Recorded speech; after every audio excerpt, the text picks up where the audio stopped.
Hiding one aspect of your identity is like leading a double life. You don't feel like you belong anywhere. You create masks to wear in each of your lives and switch artfully between the two. Eventually, the two blur together, and you no longer remember who you were. Pretending to be from a caste that's not Dalit is something like that, and there are so many of us who are living this lie. We avoid talking about caste, hoping to somehow find a place in the world of upper casteness that has been forbidden to us. We create upper caste identities, stolen badges, that help us gain entry to a space that will reject us the moment it finds out who we really are. We nervously flash these IDs anytime we are grilled about our origins. Those who fail to exhibit satisfactory signs of upper casteness and those who refuse to are punished for trespassing, for being where they don't belong. Discrimination, humiliation, oppression are all penalties for not being upper caste, or simply for being Dalit. Our Dalitness is imprinted onto us through the burned bodies of our children, suicides of our PhD scholars and college students, rapes of young girls and women, asphyxiation of our manual scavengers, and honor killings of lovers. These penalties are so routine that they aren't even considered worthy of shock and outrage.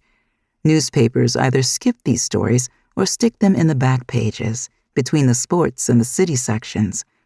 Hipster jazz bars don't flinch before announcing a music group called bungee jumping, and show little remorse after being informed about its grossly offensive undertones. It's heartbreaking that an upscale jazz club that can painstakingly educate itself about a musical tradition that originated from Black musicians in the United States in the late 19th century can't be bothered to understand how bungee is a term of abuse much closer to home. We are post-caste, we are told. Caste-ism is over. We are chided for addressing the inequality our Dalitness saddles us with, and are sharply reminded of the unfairness of reservation. Caste always colored my worldview, even when I had little understanding of it. When I was a child, it puzzled me that my father and grandfather didn't share their last name. Unlike other father-son pairs in the neighborhood, my grandfather had dropped Nidanya, a typically Bungi last name, in his 20s, perhaps around the time he was forced down from the horse he was riding during his wedding procession at sword point by caste Hindus in Jaipur.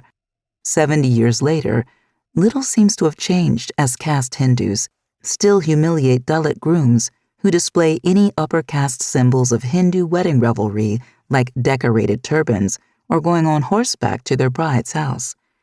My grandfather, father, and I experienced our Dalitness in vastly different ways. Dad, the son of a revered civil servant, wasn't forced down from his horse, nor was his wedding party disrupted. 2 generations of prestigious government jobs and concealed last names had somewhat diluted the obvious markers of Dalitness, but not enough had changed that I could give a straight answer to the question, "What caste are you from?" My Dalitness still weighed heavy on me. I dragged its carcass behind me through my childhood and into adulthood. As a child, I worked harder to hide it, every tiny nudge throwing me off balance, every new interrogation about caste assaulting my spirit. My civics textbook educated me about the evils of the caste system, but didn't equip me to deal with its manifestations in my own classroom. It didn't explain the stinging shame that pierced me every time one of my classmates or teachers called someone Bungi, a slob. I didn't even know I was Bungi, but I knew it was something I, and not anyone else, should be embarrassed about. One of my earliest memories of this pretense was watching Mom act the part.